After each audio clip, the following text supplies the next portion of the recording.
ต้องบอกว่าปัจจุบันเนาะยังทนัดคนเวียนจันทร์นะที่เจ้าเกล้าเกลจนชุดเล่นชุดก็คือเนี่ยของผู้ติดชอบเฟมิลี่มองยังจอดันบ้านหนองเวียงคำที่ตลาดหนองโดก็ยังทุกที่นั่งสักคือเนี่ยเขาก็มองว่าเป็นเอาเส้นจืดโจจีรันกี้ซื้อสมัยป้าเอาก็คือเนี่ยยังจะเอาไปตัวชอบดีมองเนาะชูชิฮาก็สามารถคือเนี่ยต่อผ่านร้านโกร้านเตาเรียนแต่ก็เราก็แทนก็คือเนี่ยของเราหลักก็จะมั่วเจ้าเกชิชิป้าเราอยากก็เทียสิริยป้าก็อีเกี่ยกันแต่อ๋อเกี่ยช่วงเป๊ะเกี่ยอยู่เราเกี่ยทั้งเจ้าเชียก็ถึงเราเราอยากเราได้อยากว่าต่ออีกป้อยเนี่ยโดยป้าเชียร์จะเลยอ๋อก็จะร้านกี้แล้วก็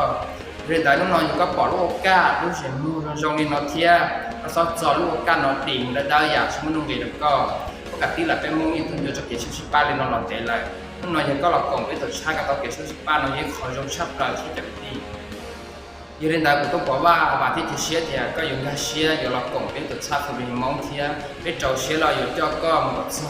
เราคนน้อยก็อยู่ตัวเกศฟรีปกติเราก็เกิดหรือพอไปอยู่ตัวใจเนี่ยชีก็เราเจ้าเป็นตัวชานั่นแหละก็เกิดได้ช่วยอยากจะเจ็บเป็นโม่ไปอยู่เทียก็กูก็ใช้เตะกูก็จ้ากูก็เตาก็โม่เงียบเทียยอก็ปล่อยลูกกันจงนอนสนองตาจงกับเบิดโทรเรียงบทแอดนอเลยทหารคุณเสียงเจอละเต้าอยู่เจ้าเชียร์รออยู่เจ้าก็มาบดสู้เที่ยงว่ารออยู่เต้แล้วก็ผลยันยังชัดปลายที่ใดแล้วก็ปล่องคลิปนอรอสนองตากดไลค์กดแชร์จงก็ทุกคนดูดีวันมึงก็จะเก็บชิ้นสิบป้าก่อนแล้วตอนเก็บชิ้นสิบป้าอย่างนี้ก็เที่ย